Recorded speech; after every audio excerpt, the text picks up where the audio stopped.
Newsfirst Newsline with Faraz Shaukat Ali. Good morning. Faraz Shaukat Ali will be back tomorrow. We will be having a very special program, and myself and Faraz Shaukat Ali will be at sea. We will tell you more about it towards the end of the program. One of the newspapers says, and I'm sure we heard it on television and we watched it on television and radio yesterday, the Human Rights Commission recommends to President abolition of death penalty. My views, we should have the death penalty, because I think Sri Lanka is full of cowards. I think most of the people, these criminals, the thugs, all these people, they are having a gala time in prison. They have the use of cell phones, so much of facilities, and then the other political criminals or whoever we could call or we could address as, they end up in prison hospital. So, and then I wouldn't know whether HRC is in cuckoo's land. We would, if we have 2 or 3 people, send them to gallows. This is debatable. People will agree, disagree. Then things will be over. Because look at what happened, the child abuse. We have, as a channel, have campaigned. Where are the people? Have they been punished? In other countries, we have incidents where people have been punished, big or small, whoever they are. This is what I think we have to, you can't just recommend, and when these criminal activities are going on, we got to unite as a nation, and we got to live peacefully as before. As all communities, we don't need any communal tension, we need to be at peace. Today we have a special guest, as we announced yesterday, the young university student Sarah Jamil, who wrote a love letter to Beirut, Paris and beyond from Sri Lanka. I would get her to speak more, because we can discuss this letter she wrote from her university in Ireland after the attacks in Beirut and Paris. Welcome to Newsline, Sarah. Tell me, what made you write this letter? Okay, so the backstory to the letter is pretty interesting. So at school, I studied dentistry at University College Cork in Ireland, and what happened was when I heard about the Beirut attacks and the terrorist attacks in Paris, I had one of my friends from McGill University who also studies medicine in another part of the world. You were at McGill and you did international relations? Yeah, so I studied biomedical sciences and international relations at McGill University, and then I started grad school at University College Cork to study dentistry. So one of my friends from McGill sent me a message on that day saying, I'm very saddened by the whole situation, and I don't know how to deal with this, and I just thought I wanted to talk to you about it. Look at the camera and speak, yeah. And so what I said was, I have something in my head, maybe I should put it down in words. And what I did was I wrote something in about 20 minutes, because I had like a exam that I was studying for, a neuroanatomy exam. And I wrote it, I posted it on a blog platform that I use called Medium, and I tweeted it out on my social media, especially to one of my mentors, Nile Rodgers, who's a well-known musician, the guy behind Get Lucky and so many other amazing songs. And so Niall retweeted it to his followers, and in a few hours it seemed to go viral, and I was getting messages from all across the world saying that this resonated with them and there was a lot of hope. How many hits worldwide? Any? I can't put a number to that, but I think it's in the millions now. And you were interviewed, this went worldwide. How many mainstream newspapers and radio and TV could you tell us? So when I put it up on Twitter, the Huffington Post got in touch with me and they said, can we publish this for you? And I said, yeah, sure, do that. And then they asked me to become a contributor to them. So I've written 2 other pieces after that on the refugee crisis in Syria, and also the kind of attention that as the global West they should be having, and being very, I think, how can I put this, not being complacent to the whole situation is what I wrote about, and on how you may sometimes be given lemons But I think when you're given humans, we are all assets, and that's what we should actually be focusing on. Now you became famous with this love letter. Could you, I'm sure most of our viewers have read this. Could you read some of the highlights from your love letter from Sri Lanka? And then we could discuss some of this. Sure. So, I think, so I'm a big Harry Potter fan, I should say that. And what I did was, there's a very famous quote by Dumbledore, one of the characters in Harry Potter, and he says, happiness can be found even in the darkest places if you remember to turn on the light. And I said, if you agree with this, then read along, because then you're in that arena of having hope and peace. But you wrote this as a Sri Lankan. I wrote that as a Sri Lankan because wherever I live or wherever I go, I think that's the identity that stays with me. And with that comes the type of childhood I've had, being born into war and being part of a war generation. And that's what I wrote about in the article, in the letter, may I say. And I said that I think what's important is that even the neuroscience behind being empathetic and being compassionate and kind are all in our favor, in the sense that we can be trained to be all these things. And I recently heard that they're actually going to be having peace studies as part of the curriculum in Sri Lanka, and that's something that's great. So let's make the highlights from the letter. I'm sure our viewers have. And I said that the first time I witnessed this catastrophic event of this type of bloodshed was when I was 5 and in kindergarten. And this was during the central bank bombing. And I said that, so I may not have been there in Paris with you, or in Beirut, or in Baghdad, or wherever else your dignity was shattered through fear. And you may not have had the training I was given on how to deal with such a situation. But if you came out of this experience stronger than you were before, I salute you. There comes a day when these type of conflicts see their natural demise, or an intervention that does the same job. And until then, you need to be hopeful and not hateful. Sri Lanka will always be the beautiful island that I grew up in, regardless of whichever part of the world I decide to ever reside in the future. And even when time and again we occasionally have to deal with the distress of people driving wedges between communities, may it be to a political... Zara, to interrupt now, what made you think of Beirut? I mean, this whole thing started after Paris, because so much of world news is in the Western world. I mean, lots of people had forgotten about Beirut at the time, and also there was an earthquake in Japan. I think the reality is that global media, and especially Western media, is skewed on the way in which they report news, and that was very evident with the terror attacks that killed a significant number of people in Beirut, and killed people in Baghdad on a daily basis.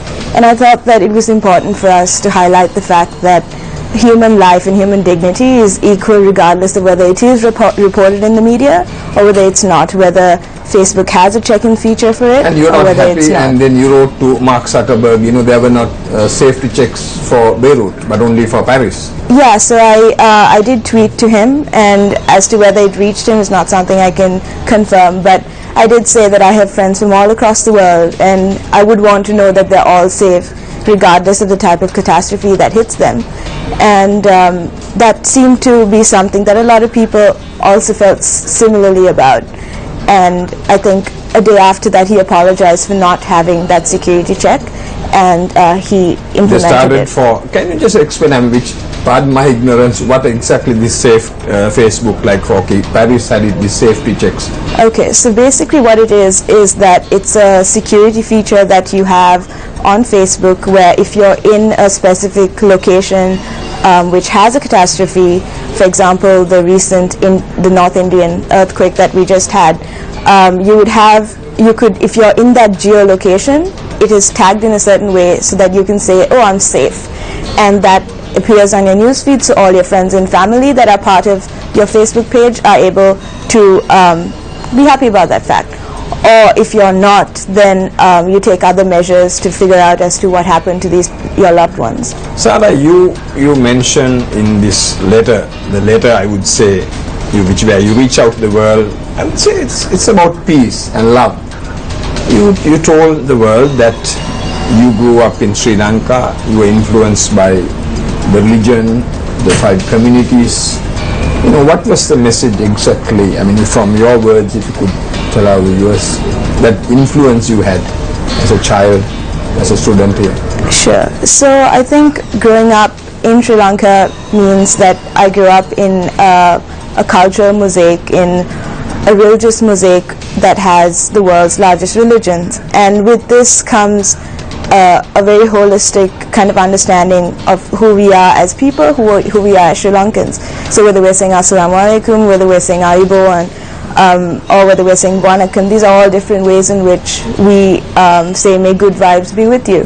And I think that's what translated into my writing when I wrote the letter, which was to say to choose love regardless of whether you are in control of the situation around you, regardless of whether you know the perpetrator is responsible for it, because I think what's important is that you don't lose hope, even in situations where there doesn't seem to be the end or light in a tunnel in terms of the end of a war or the end of terrorism in a country. Sarah's moving words in her love letter, she says, so I may not have been in Paris with you, or in Beirut, or in Baghdad, or wherever else, your dignity was shattered through fear, and you may not have had the training I was given on how to deal with such a situation. But if you came out of this experience stronger than you were before, I salute you. Very moving words. Tell the viewers that it should come from here, but it moved many. This paragraph. I think as humans, what we need to know is that being empathetic is something that comes naturally to us, and knowing that, which is why this letter resonated with so many other people, is because you may have been in similar situations, you may have not been in similar situations, and the type of response I got from like primary school teachers in France who sent me messages saying, we're going to play the two songs that you mentioned in this, We Are Family and We Are the World, at the National Mourning Day. Or people all the way from like South Africa, Brazil, like so many places around the world where people have lived in conflict, and also people who haven't lived in conflict but can still, I think, put themselves in your shoes. I think... So they empathize? They do empathize, and I think the thing with love and hope is that it is something universal, and I think it's something we should actually be focusing on as citizens. When this happened in Paris, where were you? So I was in my dorm room. Yeah. What time was that? It was late at night, so I had just written a research paper in dentistry, which I had to submit. And then I checked my phone, and it seemed to be trending on my newsfeed, and then I realized, why is it just one country? Because I got a message saying, oh, did you hear about Beirut as well? And then I said, oh, what happened in Beirut? Because I really didn't know. And then when I Googled it, I found that I think earlier that day there were attacks in Beirut, and it was pretty saddening to see that it wasn't really covered the way in which this was covered, and everyone's profile pictures were changing. And I mean, said everybody changed the profile pictures to the French. Yeah. I'm not sure I really agree with that, but if it's a personal view and you feel like you want to change it, I think you can go ahead and do that. But I don't think changing a profile picture has the type of impact we really want to create, and that's why I wrote the letter. And of course we have today email heroes and Facebook heroes. We have many heroes. And then I still remember President Chandrika Kumartunga after 9/11, when she went to the UN, she said, now you realize what they have gone through. I wouldn't forget that, because she said, I mean, it has to hit you, realize. But then the world continues to suffer. Again, coming back, now what time was that when you sat in front of the computer and started to So write? it was the following morning on the Saturday when I woke up. I think it must have been about 8 in the morning. And then I just went to my laptop and I just decided to write this. And now how many, you've got fans from all over the world? I think there are people who agree with what I'm saying, and they've said you should continue to write the type of things on the type of issues that you like to focus on. So that's something I'll be writing for the Harper. Have you come across people who wouldn't agree with you on this? I think you always get that in any kind of situation where something goes viral. But I would say that's about 1% of the kind of responses I've gotten. and they're limited to the fact that they would ask me questions on as to whether I agree with the type of missiles that were sent in retaliation. And I don't agree. So, but the overwhelming majority had very positive things to say, regardless of where they were from, and I think that by itself is something that is great because they're resonating with things that are positive and should actually resonate with a lot of people. We will go for a short break and we'll be back with you in a moment.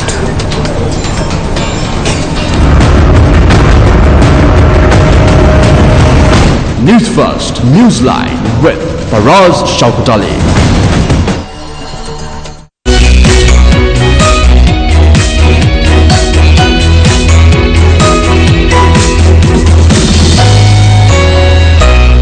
Hello, hello, hello, hello.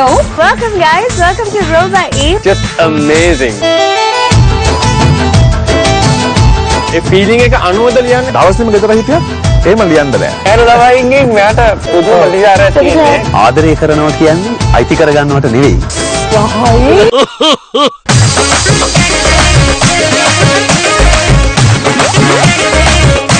Watch Roll by You every weekday, 5:30 p.m. Newsfirst Newsline with Faraz Shaukat Ali. Welcome back to Newsline. We are discussing world peace, humanity with young university student Sarah Jamil. Sarah, we were discussing now, how was the response about your letter, and you wrote this the next morning. How was the response from people in Lebanon? So I have friends in Lebanon. Everybody had forgotten Lebanon at the time. Yeah, so I have friends in Lebanon who are global change makers, part of a program I've been part of, youth activists, and I think they were very happy that I actually wrote something about it, and the response was very positive in the sense that they felt that their voices were also heard through me as the messenger of this specific cause. And that is regardless of not just Lebanon but even other countries that I may not have mentioned that are in conflict, places like Iraq and other places around the world which Did have... they write to you? I got personal messages on my Facebook and Twitter which said that I know this is a very distressing period for all of us, but I'm glad that this kind of gave me a beacon of hope when I woke up. So I think as a writer, that's my job done. You're Sri Lankan, right? Very much so. So now you wrote this love letter to the world came from Sri Lanka. Did they question you about Sri Lanka? I'm sure many, like in Brazil, don't have know where Sri Lanka is. Tell me what Sri Lanka got in return in your... So a lot of the media channels first asked me as to whether we're at peace at the moment, as to whether it's safe to travel to Sri Lanka, and I said, yeah, we have peace. And I also said that I think to have just peace or sustainable peace is what we are focusing on now. So to have the kind of reconciliation and to move forward. And I think we can do it as Sri Lankans together. I don't think we need any type of exterior support in this regard. I think the way in which we eradicated this situation should be translated into something positive and create the type of country that we want. And I said, we have sunshine 365 days of the year. I like that ending where you say the sunshine country. But now you, even though you are trying to be a dental surgeon one day, I think you have politics in you. You have international relations in you. Like, did our foreign minister at the time, or now, did they contact you? And I also know, I'm aware that you had the opportunity when you were 18 to meet the former British Prime Minister Gordon Brown. Then you had met Bill Gates.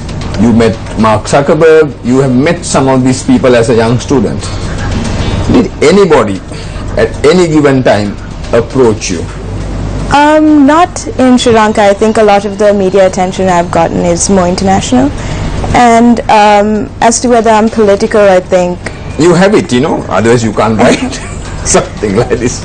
I think I'm more of a humanitarian, and I may have my own political views that translate into my writing. But I think you can be a lot of different things, and as what I really want to create in the future is an MSF for dentists, which is to use my two favorite passions, which is global health and international relations, and create a Dentist Beyond Borders, which deals with providing dental care to conflict situations. So I'm kind of dealing with both of the things I love. Have they approached you, any Sri Lankan politician, to help this country, or foreign diplomats, have they approached you so far? No, unfortunately not. But I'm going to say, I know the Foreign Secretary, Chitrangani Wageshwara, she watches our programs, Pathikada and Newsline. Chitrangani, I know you're watching it. Here we have a student, we can use as an unofficial, ambassador. She can reach out to the world. There are plenty of Sri Lankan students all over the world. Everybody can play a role. Chitrangani, I think you should speak to Sarah. We'll give you her contacts. You like to serve. I'm sure you said you feel so much for your country of birth, and this is your motherland. You like to serve, right? And then tell the world, because we still have a story to say. I think we have a very interesting story to tell of a country that has one of, I always say this when I'm on any international stage, is that we're an outlier in the developing world, where we have a free education system, a free medical system, including dental care, which is not prevalent in any other part of the world. So we're like an example by the WHO. And we're also a country that was able to fight and eradicate terrorism, and it's very rare to find another country that can actually say that, regardless of whether they're a superpower or not. So I think these are things that we need to, as Sri Lankans, use as positive things, and holistically join together to form the type of identity we have in the world. Do you think our people appreciate these free gifts? Gifts is a gift, but there are some gifts, but I said free gift is something, something there is always a catch in some gifts, but these are, real gifts.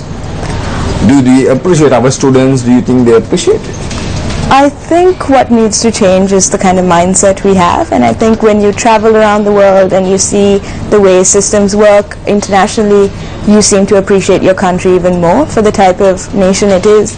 And so I think as young people, if you have the opportunity to travel, the opportunity to study abroad, or if Sri Lanka can create those kind of opportunities and still enable us not to have brain drain, but give them incentives to come back into the country, I think there's nothing that this land cannot achieve. Well, I agree, but are we giving incentives? It's so much of red tape, so much of difficulties. You think we are doing enough?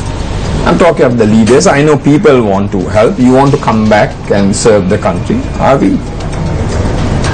I think that as young people, as youth, which is a category that I've always represented and served, and I said this at the World Economic Forum as well to international leaders, there's a lot more that you can do to tap the untapped potential of young people, and Sri Lanka really needs to do that, because the type of leaders you want to create are not, I think, the type that we may have at this moment in time. Do you think we'll ever have such leaders?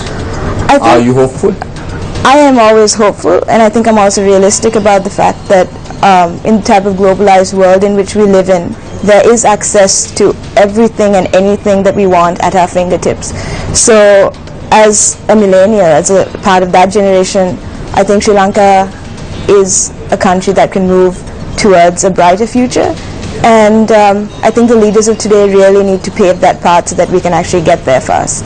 Now also in Sarah's love letter to Beirut and Paris, she says it's highlighted, there comes a day when these types of conflicts see their natural demise, or an intervention that does the same job, and until then you need to be hopeful but never hateful. Very strong message. I think that's very important, and I have friends from every single ethnic minority, and people who've lived on the front lines, people who haven't, and I think my friend circle shows that what is important is that we stay hopeful. We are always loving. You just hate the crime, but not the actual person behind it. I think what needs to be distinguished is that you still stay true to the type of identity that we all Sri Lankans are, and reinvigorating that is something I think, even with the recent graffiti that's been across the country. The Sinhalese. Yeah, it goes back to the fact that we need to realize that we are diverse, whether we like it or not, and we have Portuguese influence and Dutch influence and Arab influence and Indian influence, and all this cohesively together makes us that pearl which is rare in the Indian Ocean. So I think that's something we need to Do you think think our about. people value it, or are they aware of it? They are aware of these things.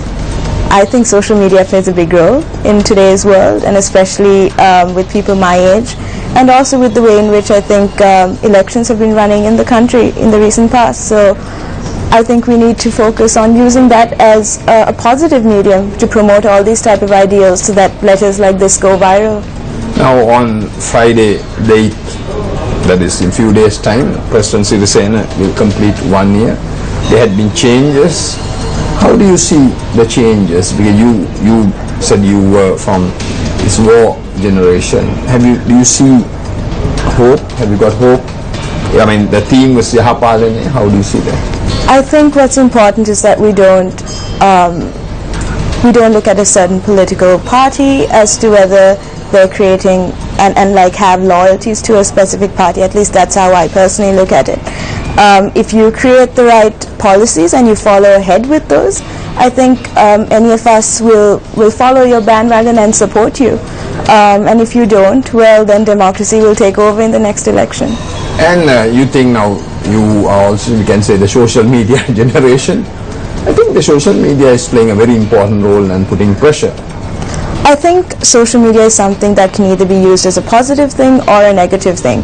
And in the recent past, at least with this letter, it was used as a positive thing where it was shared, it was highlighted, certain parts of it were taken and tweeted, all sorts of things.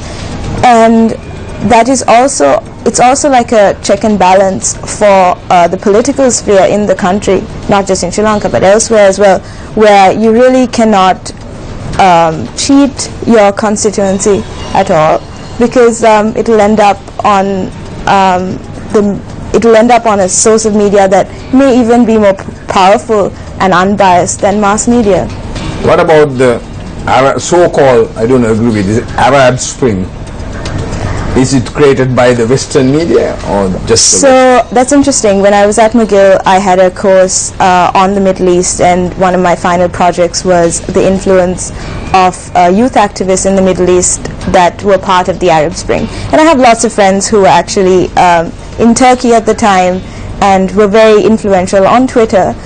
And I don't think the revolution itself was something that a certain part of the world had a lot to play in, but post-revolution there always seems to be influences of regional hegemons and other superpowers that will come and try to change the situation. But like in any kind of international situation, you will always see certain regions taking precedence and creating precedence, whether it's NATO or anything else. So as to whether it is a Western ideology that just became something big, I don't think I agree with that. Now, there's another strong line which I really would like to end and tell you about tomorrow's program. Sarah says, so if you are a peacemaker, never give up on that role because the world needs more of you. I would say, these are also very strong words, but I would say Sri Lanka needs more than the world, because even though terrorism ended or the war ended in 2009, we are still a fragmented society. We still need to get together, unite as Sri Lankans and have the Sri Lankan identity. Do you agree? I wholeheartedly agree with you, and I don't think there's anything else that we need more than people who are able to take a concept of peace and realize that it is not just an ideal, but it is something that we need to create a reality out of. And I think if you are someone that fights for it, continue to keep fighting for it. Thank you, Sarah, for joining us, and we wish you luck, and I'm sure you will return to Sri Lanka and serve your motherland. Thank you very much for joining us. Thank you for having me. Tomorrow, my good friend and colleague Farah Shaukat Ali will be back. Tomorrow will be a special live program. We will join you. We will be joining the Sri Lankan Navy, and we will come to you from the Sri Lankan Navy ship Saira. Please watch out. It's a very special program live on MTV and Citizen. Thank you very much.